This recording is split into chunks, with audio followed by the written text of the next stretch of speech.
ነች ያስወጣች ነገር? አንደኛ ነገር በክርስትና ሃይማኖት ባልሰራችሁ ስራ ትጠየቃላችሁ ወይ ደግሞ ትረገማላችሁ። በየትኛው? ለምሳሌ አዳምና ሔዋን በሰሩት ኃጢአት እናንተን እግዚአብሔር ይረግማችኋል፣ እግዚአብሔር እናንተን ይጠይቃችኋል። የእነሱን ኃጢአት ለማጥፋት አይደል እንዴ ተወልዶ የሞተው የተሰቀለው? እኮ የእነሱን ኃጢአት ሳይሆን የእናንተንም ጭምር ነው እንጂ የእነሱ ኃጢአት እናንተ ላይ ይሸከማል። እሱ ግዴታ ነው። ለሰራኸው ነገር ትቀጣለህ። እሱ ግዴታ ነው ያለ ነው። እሱ ያስማማላል። ግን በአዳምና በሔዋን ኃጢአት ግን ትጠየቃላችሁ እናንተ፣ እግዚአብሔር ይጠይቃችኋል። እስቲ በየትኛው አንዱን ቦታ ላይ ነው እንደዚህ ያለው? አይ የኦርቶዶክስ ትምህርት እንዲኮን አቶች እኛንም ልታስወጣን ነው። ኖቲፊኬሽን ትመችኛለሽ። ተባነው ብሻል ከቲ አባ ኢየሱስ ክርስቶስ የተሰቀለው በአዳምና በሔዋን ምክንያት ለደረሰባችሁ እርግማንና ኃጢአት አይደለም? እሺ። ስለዚህ እናንተ ባልነበራችሁበት ጊዜ፣ ባልተሳተፋችሁበት፣ ሀሳብ ባላዋጣችሁበት ዘመን ላይ አዳምና ሔዋን ባደረጉት ኃጢአት ምክንያት እግዚአብሔር እናንተን ይረግማችኋል። ይህ አንዱ ከክርስትና እንደወጣ ያደረገኝ ነገር ነው። ምን ላይ ነው እሱን ያነበብኩ? ያወቀው ምኑ ጋር ነው እኮ? እንደዚህ በማስረጃ ብታሳይን አይሻል? አይ እናንተ እንደዚህ የለም ካላችሁኝማ ከእናንተ ጋር ነው የምስማማው። በአዳምና በሔዋን ምክንያት አልተረገምንም ካላችሁማ ከእናንተ ጋር ነው የምስማማው። ግን መረጃ ካለቃችሁ ግን ስለኛ ስለ ሰው ልጆች ኃጢአት ብሎ ወርዶ ተሰቅሎ አድኖናል አይደለ? ለሰራችሁት ብቻ ኃጢአት አይደለማ፣ ከአዳምም ለወረሳችሁት ነው። እሺ ይሁን፣ በውርስ ያገኘነውን ማጸድ ቢሆን ሰርዞልናል።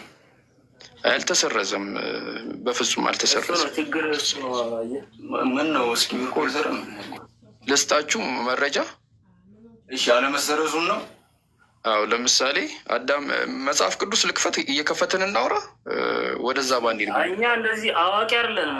ይንገረን፣ እኛ አዋቂ ሆነን ሳይሆን እኛ ሰውን የሚሰማ ሰው አለ አይደለ? ቦታውን ይንገረን እኮ ከላይ ብናወራ ብዬ ነው ወደ መጽሐፍ ከምንገባ። ግን እናውራ ካላችሁ ጥንፍፍና ጥልል አድርገን ማውራት እንችላለን።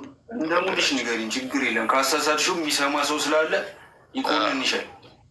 አዎ ልክ ነህ።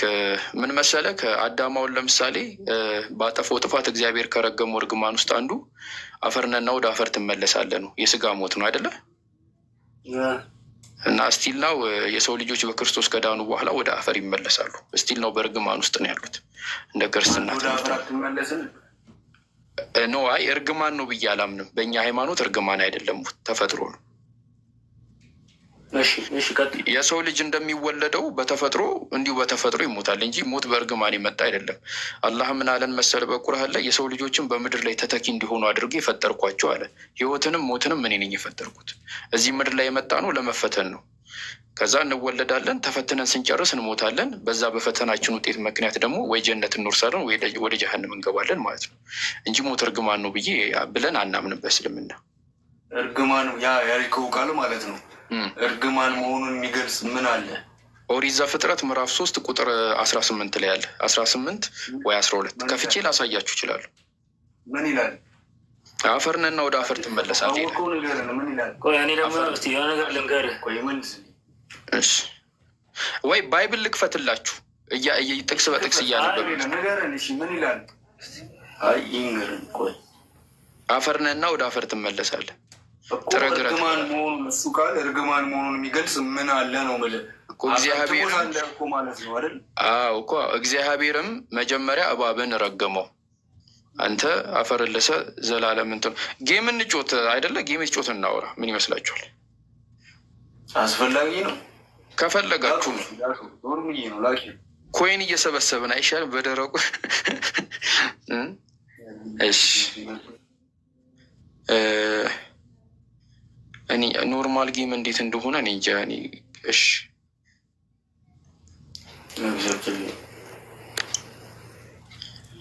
ጓደኛ ማቾች ናችሁ? ወንድማማቾች ነው። አዎ። አይ አንተ ቀላ ትላለህ፣ እሱ ትንሽ ጠቆር ይላል።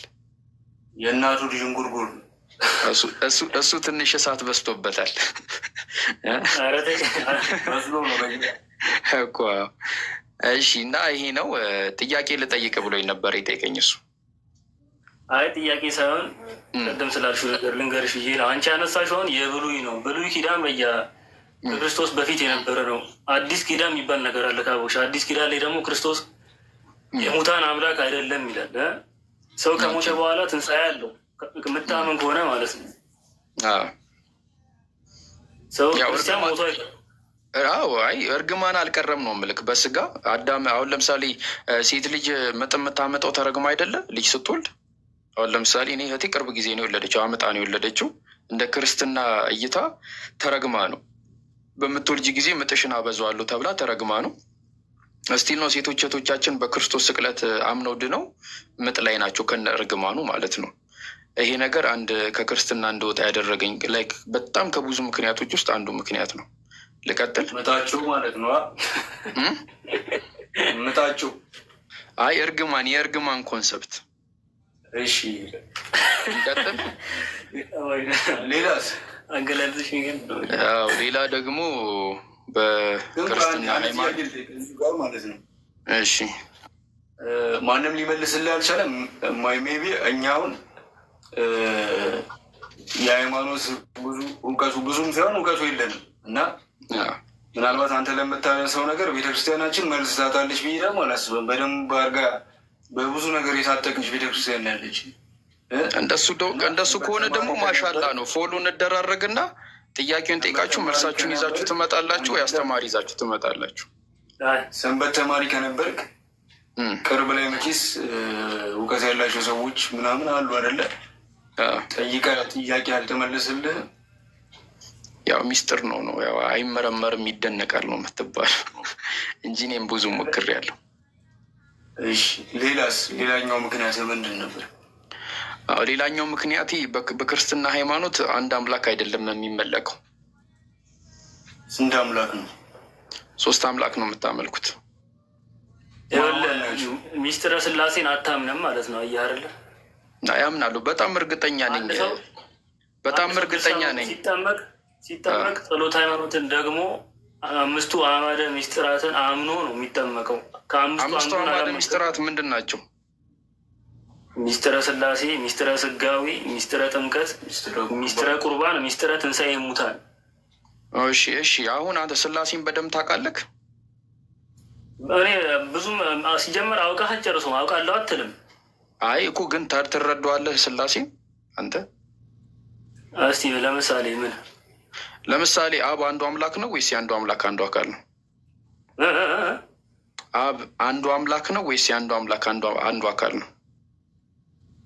የአንዱ አምላክ አንዱ አካል ይመስለኛል። እርግጠኛ አይደለሁም። ስለ እንደዚህ ዲቴል የሆነ ነገር አላውቅም እኮ። እሱም ነው የምልህ። እኔ ደግሞ ስላሴን በደንብ ጥንፍፍና ጥልል አድርጌ ነው ቁጭ ቤት የተማርኩት አምደ ሃይማኖት ላይ።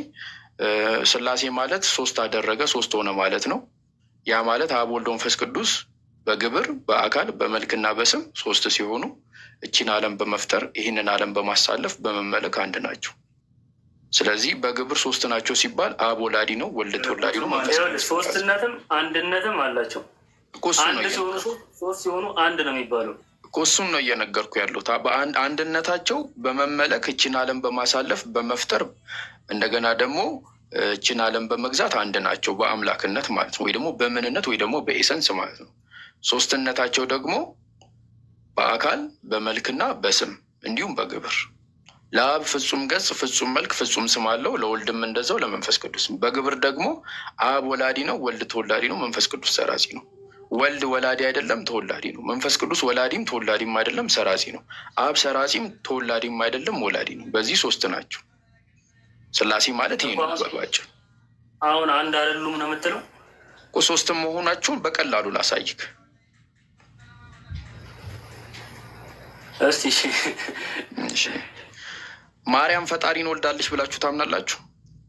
በደንብ። አብንስ ወልደዋለች? አብን አረችው። ፈጣሪ ማለት እኮ ይኸውልህ አንድ አምላክ የሚባለው እኮ ለዛ እኮ ነው። አንድ አምላክ የሚባለው እሱ ከመወለዱ በፊት ዓለምን የፈጠረ ነው እኮ። ገባኝ። አሁን ማርያም ፈጣሪን ወልደዋለች አላችሁኝ፣ ተስማማው አይደለ? ተስማማና? እሱ እሺ አብንስ ወልደዋለች? አልወለደችውም። ስለዚህ ያልወለደችው ፈጣሪ አለ ማለት ነው። እንደዛ ማለት አይደለም። እና እንዴት ማለት ነው? የፈጠራትን ወልደዋለች እኮ። አብን አልወለደችውማ። የፈጠራትን ኢየሱስን ወልደዋለች። አብን ግን አልወለደችውም። ስለዚህ ያልወለደችው ፈጣሪ አለ። ወልድ የአብ ልጅ ነው ይባላል እኮ። ችግር የለውም እሱ ጋር ችግር የለብንም። አሁን ማርያም የወለደችው ፈጣሪ አለ፣ ያልወለደችው ፈጣሪ አለ። አሁን እዚህ ጋር ነው ችግሩ። ለዛ ነው ሶስት ያልካቸው። አይ አንድ አድርጋቸውና አሳየኝ። እንግዲህ እኔ አሁን ወደ ክርስትና እመለሳለሁ። አንድ አድርጋቸውና እኔ እኮ ይኸውልህ እኔ ወይ ዲያቆን አለው ወይ ሰባኪ ያለው ብዙ እውቀቱ የለኝም አልኩ። ግን እኔ ማምነውን እየነገርኩ ነው። አንድ አምላክ ብዬ ነው ማምነው እያልኩ ነው እኮ። እኔ ደግሞ ሪያሊቲ ነው እኮ።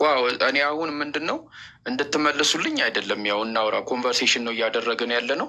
ምናልባት አላህ ከረዳን እናንተ መጽሐፍ ቅዱስ እንድታነቡ እኔ ምክንያታችሁ ሆኖ ይሆናል። ባይብል እንድታነቡ ስለ ሃይማኖታችሁ ጠንቅቃችሁ እንድታውቁ። እዚህ ጋር ለመመጻደቅ ሳይሆን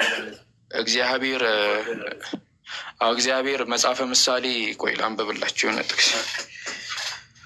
ፓስተር ሆንኩባችሁ እንግዲህ ይቅርታ አዛኳችሁ።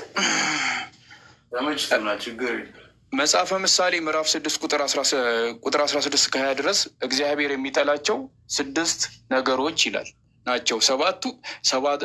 ሰባቱንም ነፍስ አጥብቃ ትጸየፋቸዋለች። ትዕቢተኛ ዓይን፣ ሐሰተኛ ምላስ፣ ንጹሕ ደምን የምታፈስ እጅ፣ ክፉ ሀሳብን የሚያበቅል ልብ፣ ወደ ክፉ የምትሮጥ እግር፣ በሐሰት የሚናገር ሐሰተኛ ምስክር፣ በወንድማማቾች መካከል ጠብን የሚዘራ እነዚህ ነገሮች እግዚአብሔር እቃወማለሁ ይላል ማለት ነው። እና እንደ ወጣት እኔ አይ ቲንክ እናንተን የሆነ ተመጻድቄ እንትን ለማለት ምናምን ሳይሆን የሰው ልጅ በምድር ላይ ሲኖር አብሶ በፈጣሪ የሚያምን ከሆነ ግብረ ገብ ያስፈልጓል። ገባችሁ አይደለ? ስለዚህ ምንም አይነት ሁኔታ ሲፈጠር ከስድብ ይልቅ ሰውን ለመመረቅ፣ ከመርገም ይልቅ ሰውን ለመመረቅ የፈጠነ ልብ ይኑረን ሁላችንም እንደ ሀሳብ ማለት ነው። እኔም እንደ እናንተ ነኝ፣ ራስታ ነኝ፣ ፍንዳታ ነበርኩኝ እኔም ማለት ነው። እና ወጣትነት ላይ ትንሽ እንትን ማለት ምናምን ነገር ስላለ ሞር ወደ ሃይማኖታችሁ ወደ ኦርቶዶክስ ሃይማኖት ቀርባችሁ መጽሐፍ ቅዱስን ብታነቡ የማምነው ነገር ምንድን ነው የሚለውን ነገር እንድታነቡ እኔ ጥሬን አቀርብላችኋለሁ። ወደ ራሳችሁ ሃይማኖት ማለት ነው እንድትረዱት። አመሰግናለሁ። ሌላ የምትጠይቁኝ ጥያቄ አለ የምትፈልጉት?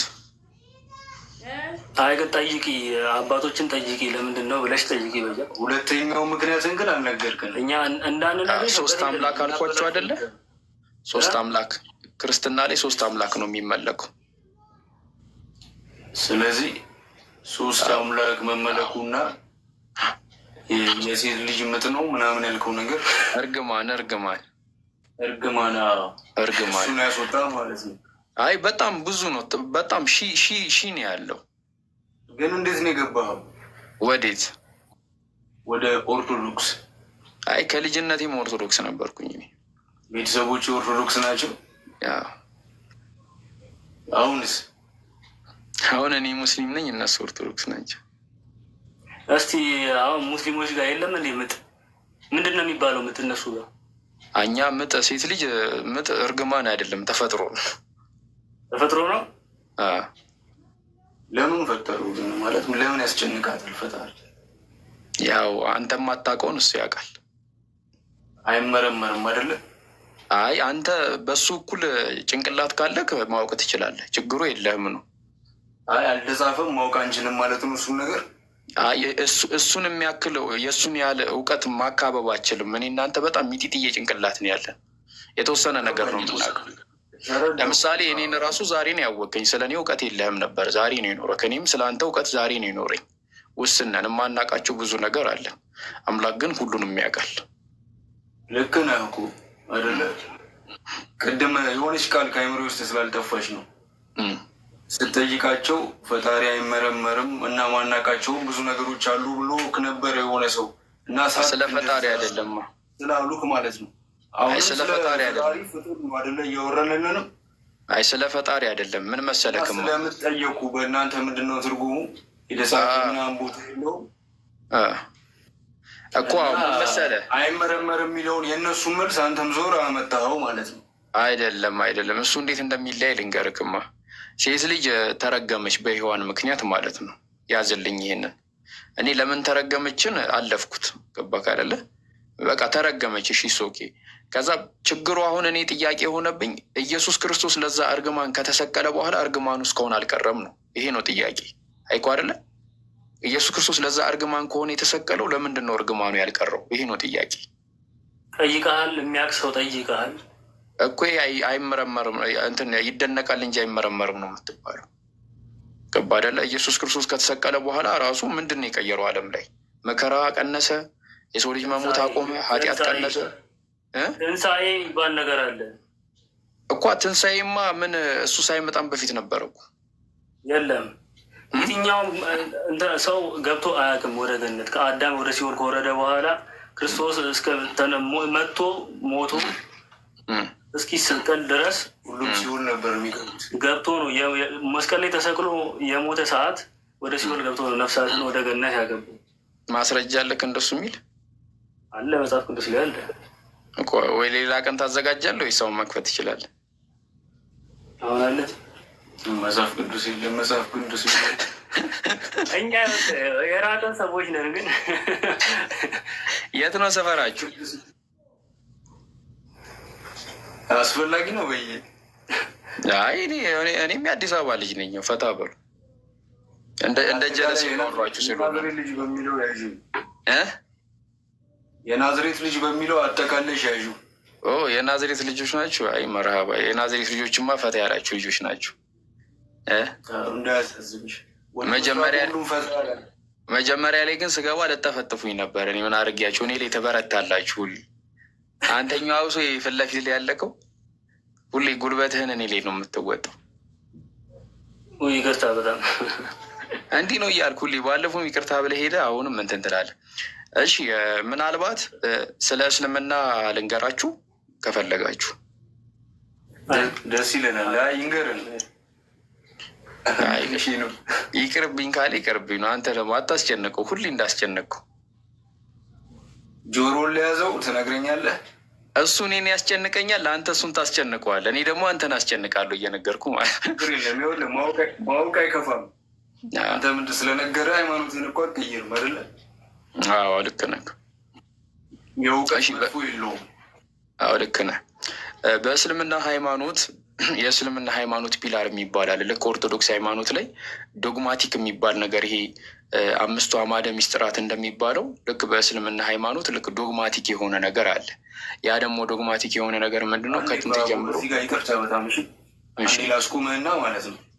ከኦርቶዶክስ የወጣበትን ምክንያት ነግረኛል አይደል? ወደ እስልምና ደግሞ የተሳብክበትን ምክንያት ልነግረኝ ይችላል ማለት። ሌሎች ሃይማኖቶችም አሉ አይደል? እንዴት መረጥከው? ወደዛ እንዴት ገባ? ያንን ምክንያት ደስ ይለኛል። አንደኛ ነገር ማለት ይችላል። አንደኛ ነገር በምንነትም በማንነትም አንድ አምላክን ለመገዛት ልክ ነቢያቶች ሲያደርጉ እንደነበረው ማለት ነው። ሁለተኛ ነገር አላህ ባልሰራሁት ነገር ብቻ ሳይሆን ያለ እውቀቴ እንደገና ደግሞ ከአቅሜ በላይ በሆነ ነገር አላህ አይጠይቀኝም። አላህ ከእውቀት ላይ ሳታውቅ በምትሰራው ነገር አላህ አይጠይቅህም።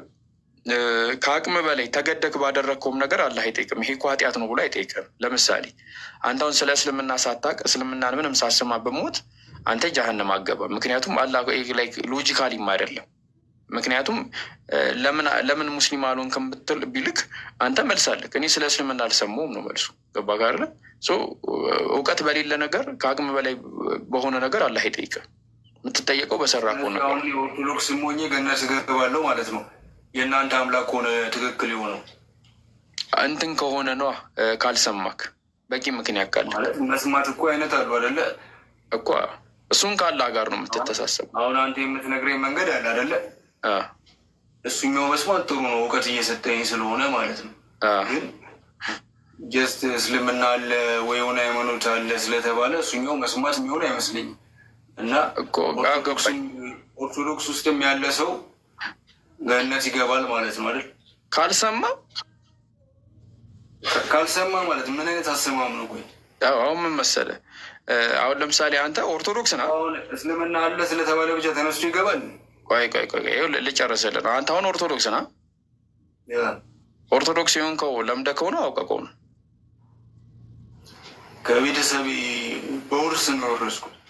ግን ኦርቶዶክስ ምን እንደሆነ ግን አታውቅም። ለምን አላውቅም? ያው እኔ አላውቅም እኮ አልክ። እንዴት አላውቅም አላለኩም። መጽሐፍ ቅዱስ ላይ ስንት ወንጌል አለ? ስለ ሃይማኖቱ 4 ወንጌል አላውቅ እችላለሁ። አንተ ዝም በል። እኔ ላይ ጉልበትህን አትወጣ። ከእሱ ጋር እያወራ አይደለ? ምን አይነት ሰውዬ እየነገርኩህ እኮ ጠየቅከን እየመለስኩልህ እኮ ነው። እሺ ማን የጻፈው 4ቱን ወንጌል? የማቴዎስ ወንጌል፣ የማርቆስ ወንጌል፣ የሉቃስ ወንጌል፣ የዮሐንስ ወንጌል። ማን ናቸው እነዚህ 4ቱ? ሐዋርያት አይደሉም። ቸልሳቸው ነበር። ዮሐንስና ማቴዎስ ሐዋርያ ናቸው። ሉቃስ ማን እንደሆነ አይታወቅም። ማርቆስም ማን እንደሆነ አይታወቅም። እንዴት ነው አይታወቅም? ከምን አንጻር ነው?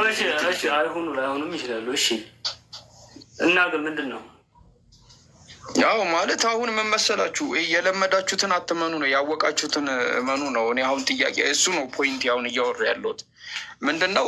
አላህ ምን አለ በቁርአን ላይ? እውቀት በሌላችሁ ነገር ላይ አትከተሉ አለ። በቃ እውቀት የሌላችሁን ነገር መከተል የለባችሁ፣ እውቀት ባላችሁ ነገር ነው። እና እኔ ምንድን ነው ያልኳችሁ፣ ኦርቶዶክስን ብታጠኑ አሪፍ ነው እንደ ሀሳብ ማለት ነው። ኦርቶዶክስን ገብታችሁ ብታጠኑ መጽሐፍ ቅዱስ ብታነቡ ምናምን በጣም ጸዴ ነው። ወላሂ ነው የምላችሁ፣ ሀቁን ትረዱታላችሁ ሁላ ማለት ነው። ማወቅ አይከፋም እንዳለው ማለት ነው። እና የራሷ እያረረባት የሰው ታማስላለች እንዳይሆን ኦርቶዶክሳችሁን ጥንፍፍና ጥልል አድርጋችሁ የምታምኑትን ነገር ለመማር ለመረዳት ሞክሩ። ያንን ነው የጠየኳችሁ እንጂ እኔ እናንተን ለማስለም ምናምን አይደለም የመጣው። ሲጀምር እናንተን መጽሐፍ ቅዱስ እንድታነቡ መጽሐፍ ቅዱስ እንድታነሱ ካረኳችሁ ለእኔ ትልቅ አቺቭመንት ነው። ኧረ ቴንኪው። ያ ነው ምክንያቱም ዘመኑ ከፍቷል። ሴጣን በምን አይነት ሁኔታ እንደሚሰራ አታውቁትም። እና መጽሐፍ ቅዱስን ስታነሱት እኔ ያልኳችሁ ነገር ሁላ ትዝ ይላችኋል፣ ታስታውሱታላችሁ፣ ወደ እውነት መንገድ ትመራላችሁ ብዬ አምናለሁ። እንዳለ ፍቃድ ቁርአኑን በደንብ አንብቢው፣ በተለይ ውስጡን በደንብ አንብቢውና ተረጁ። የለም መገዳደል ምናምን የሚል ነገር የለም። እናንተ እንዳሏችሁ ከፈለጋችሁ ጥያቄያችሁን ሰብስባችሁ መታችሁ መጠየቅ ትችላላችሁ። ጅሃድ ማለት ለነፍስ መኖር ማለት ነው። ለነፍስን መኖር ማለት የስጋዊ ፍላጎትን ትቶ ቆራጥነትን አሳይቶ ለነፍስ መኖር ማለት ነው። ጅሃድ ማለት ይሄ ነው። አላህ በቁርአን ላይ ምን አለ? አንድን ነፍስ የሚገል ሰው የዓለምን ሕዝብ ሁሉ እንደገደለ ይቆጠራል አለ። ምን አልኩኝ? አንድን ነፍስ የሚገል ሰው ሁሉ የዓለምን ነፍሳት እንደገደለ ይቆጠራል። አንድ ነፍስን ያዳነ ደግሞ የዓለምን ነፍስ እንዳዳነ ይቆጠራል ነው። እና መግደል አይፈቀድም በእስልምና። እነማን ሲቀሩ? እነዛ ወንጀል የሰሩት የሰው ነፍስ ያጠፉ ሴትን የደፈሩ ሲቀሩ ማለት ነው። እነሱ ሰው አይደሉም? አይ ጥፋት አጠፋ ካጠፉ አንተ ቤት ጥፋት አታጠፋም? ቤተሰቦች ጋር አይ ሰው የገደለ ሰው ነው ያልኩት። ያደለም ብለው ይክዱሃል ቤተሰቦች እንኳን። ሰው የገደለ ሰው ይገደላል በእስልምና። በብዙ ኬዝ እኮ ሰው ልገለጥ ይችላል። ጥፋተኛ ሆነ ከተገኘ እኮ ቅድም አልኩ ካደለ እውቀት በሌለህ ነገር እና ከአቅም በላይ በሆነ ነገር ላይ አላህ አይጠይቅም አላልኩም ቅድም? እሺ ይሁን፣ ግን ነብስ አጠፋህ እንበል፣ የሚጸጸት ልብ ሰጥቶ ነው አይደል? ዓለማዊ እንኳን ህግ ስታስበው ታራሚ ተብለህ ትወጣለህ አይደል እኮ። ስለዚህ ከህዝቡ ጋር ትቀላቀላለህ። ስለዚህ ከአንተ ጋር እንስማማ፣ ልቡ ይጸጸታል ብለን አይገደል፣ እድል እንስጠዋ። ስንት እድል እንስጠው? እንደተጸጸተ አንድ ሚሊየን ሰው ከገደለም 1 ሚሊዮን ጊዜ እድል እንስጠው። አንተ አሁን ሰው ስለሆንክ እኮ ነው፣ በሰውኛ ነው እኛ እንደዚህ ልናስብ የምንችለው። እኔ አይደለም፣ እኔ አሁን ሀሳብህን ነው እየጠየቅኩ ያሉት። እኔ አሁን ከአንተ ሀሳብ ጋር ስለሚጸጸት ለምን ይገደላል ይቅር ይባል አልከኝ አይደለም? እሺ አልኩክ፣ በቃ ይቅር ይባል አልኩክ። ከዛ እዚህ ጋር ግን ጥያቄ ፈጠረብኝ። አሁን ይህ ሰውዬ 30 ሰው ቢገል 30ውንም ሲገል ንጹህ ልብ ይመለሳል እያለን ይቅርም በለው። በንስሐ ምንም ይመለሳል። ምንም እኮ ዝም ብሎ ይግደል። በቃ እየዞረ ንስሐውን እንትን ይበል ይውሰድ እንደፈለገ ማለት ነው። ንስሐ ማለት እኮ መጸጸት ነው። አንድ ሰው ከተጸጸተ እንዴት ነው ደግሞ የሚያደርገው እኮ አይደለም። ብዙ ሰው የሚገል ሰው ካለስ ነው ጥያቄው። ንስሐ ከገባ በቃ ይጸዳል፣ ንጹህ ይሆናል እኮ ይጽዳ እኮ። ግን 20 ሰው ገደለና 20ኛውም ላይ ንስሐ ይግባና ይጸጸት ነው የምትሉት? እንደዚህ ዲቴል አሁን አንተ ባልከው መንገድ አይደለም ያለው። በቃ ሰው የገደለ ሰው ይገደል ይላል አይደለ? እንደዚህ 10 ይቅር በሉትና ይህን ያህል ጊዜ ይቅር በሉትና ከዛ በኋላ ግደሉት የሚል የለም። እኛ ደግሞ መጽሐፍ ቅዱስ እንደሱ የሚል ጥቅስ የለም መጽሐፍ ቅዱስ ላይ። ግን እኔ እናትና አባቱን የሚሳደብ በድንጋይ ተቀጥቅጦ ይገደል የሚል ህግ አሳያቸዋለሁ ከፈለጋችሁ። አሁን ይኸውልህ ለምን ሌላ እንትን ላይ እንሄዳለን? እዚህ ጋር ብንጨርሶ ይሻላል። መጀመሪያ እኮ እናንተ የምትሉት የባይበል ጥቅስ የለውም ነው የምላችሁ። የገደለ ይጸጸታል ንስሐ ይግባ የሚል የለም። ግን እናትና አባቱን የተሳደበ በድንጋይ ተቀጥቅጦ ይገደል የሚል አለ ነው የምላችሁ። አሁን አንተ ከነፍሰ ገዳይ ውጭ ብሉይ ኪዳን ያነበብከው? ብሉይ ኪዳን አዲስ ኪዳን እኮ ህግ አምጣ። አዲስ ኪዳን ላይ ህግ የለም እኮ አዲስ ኪዳን አንብቤ ያለው አምጣ እስቲ ቁጥር ጥቀስ። እኔ አልያዝኩም። ይኸውልህ እንደነገርኩህ እኔ እኮ ካልያዝክ አለ አትበላ። ታዲያ አሁን እኮ ችግሩ አለ ትለኛለህ። የታለ ስለ አልያዝኩትም ትለኛለህ። እንደ ፊልም ግን ይመቻችሁ፣ አላህ ይጠብቃችሁ ባላችሁበት። ወላሂ ከልቤ አንተንም ይጠብቅ፣ ልብህን ይመልስልህ። ባለማመን ዛሬ ነው ያፈርኩት እኮ አንብቡ። እኔ ያው ምክንያት ከሆንኳችሁ ያልኩት ለዚያ ነው። እኔ ምንም ሳይሆን ዛሬ እናንተ ባይብል እንድታነሱ ካረኳችሁ ለእኔ ትልቅ አቺቭመንት ነው። ኢንሻላህ አላህ ከፈቀደ ሌላ ቀን ተገናኝተን እንግዲህ መጽሐፍ ቅዱስን ታስተምሩኝ ይሆናል። እዚህ የእኔ ቤት ላይ የመጽሐፍ ቅዱስ ከፍተኛ እጥረት አለ። ወንጌል ራሱ አይሰበክም። እንዲህ አናቴን ራሱ ባሳያችሁ በወንጌል እጥረት ምክንያት ደርቋል። እና መታችሁ ብታረሰርሱት። መማር ትፈልጋለህ? መማር ትፈልጋለህ ማለት መጠየቅ ምናምን ትፈልጋለህ? መጠየቅ ስልህ እንደዚህ አይነት ብዙ እውቀት ያላቸው ምናምን ወንድሞቻችን አሉ አይደለ? ትላልቅ የሚባሉ ቲክቶክ ላይ ሁላ መነጋገሪያ እስኪሆኑ ድረስ እነሱ ጋር ገብተህ ለመማር ወይ ደግሞ እነሱን ለመጠየቅ ያለህን ጥያቄ ምናምን ሞክረህ ታውቃለህ? ምናልባት እነሱ ያውቁኛል። ሄደህ ብትጠይቃቸው። እኔ ከአንተ የተረዳሁት ምን መሰለህ? ትጠይቃለህ፣ መጠየቅ ግን መልስ የምትሰጠው ራስህ ነህ። የትኛውን ጥያቄ ጠይቂያችሁ የትኛውን መልስ መለስኩኝ? እፎይን ታውቀዋለህ? ያውቀኛል እሱ። እርግጠኛ ነህ? እና ላይቭ ሪከርድ ምናምን የለም እንትን ያላችሁት? ምን ከእሱ ጋር ስትወያዩ ያለበት ምናምን ማለት ሊመልስልህ አልቻለም? እንትን ያልከውን ነገር የጠየቅከውን ነገር። እፎይ እኮ እስልምና ላይ ነው እንጂ ክርስትና ላይ ብዙም አያውቅም። እሺ ወይ መልሰህለታል? የጠየቀህን ነገር መልሰህለታል? እሱ የጠየቀህን ነገር እኔ ሊጠይቀኝ ተገናኝተን ልጠይቀው ነው እንጂ የተገናኘ ነው ሊጠይቀኝ ተገናኝተን አናውቅም። በእርግጠኝነት ልጠይቀው ስገባ በሌላ ጥያቄ ጠይቃል ብዬ አስባለሁ። አይደለም ከልጆች ጋር እየተወያየው መጥቶ ጠይቄዋለሁ። እኔ ከሌሎች ልጆች ጋር እየተወያየው መጥቶ ማለት ነው። ያው ባለፈው ምን እንዳል አልሰማችሁም? ተኛን ሊቀሰቅሱት አይነሳም ነው የሚባለው። እንደዛ ከተሰማችሁ ያው ለምን እንዲህ ተሰማችሁ አይባልም። ለማንኛውም ለእኛም ለአንተም ልቦና ይስጥህ። ልብህን ይመልስልህ። የምሬ ነው። በተለይ ለእኛ እኛ እንደዚህ አላወቅንም። አንብቡ ብራዘር። አንድ ቀላል ጥያቄ ልጠይቅህ። አንድ በጣም ቀላል ጥያቄ። እሱን ነው ነው ቀዩን ትልቅ መስቀል ያደረገው ልጅ። እሺ ጠይቀኝ።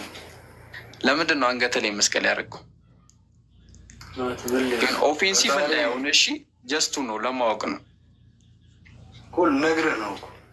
እሺ አንደኛ ፈጣሪ አምላኬ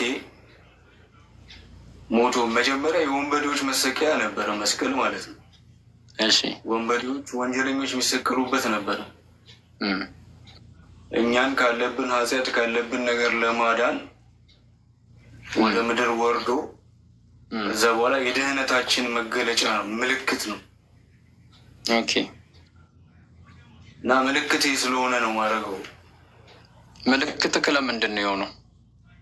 እንትን ላይ አላነበብኩም። ጸሎት ሃይማኖት ላይ ታውቀዋለህ? መስቀል ኃይላችን ነው፣ ኃይላችን መስቀል ነው። መስቀል የነፍሳችን መዳኛ ነው። መስቀል ቤዛችን ነው። አይሁድ ይክዱታል፣ እኛ ግን እናምነዋለን። ያመነውም እኛ በሱ እንድናለን ይላል። አሚን ይላል።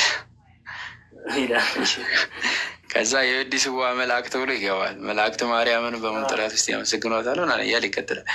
እንትን መስቀልን አይ ቲንክ ምልክት ያረከው አንገት ላይ ያረከው ኢየሱስ ክርስቶስ እሱ ላይ ስለተሰቀለ ነው አይደለ? የኦርቶዶክስነት መለያም ነው እኮ እሱ ስለተሰቀለበት ነው አይደለ? እሱ ስለተሰቀለበት። እሱ ለምንድን ነው መስቀል ላይ የተሰቀለው?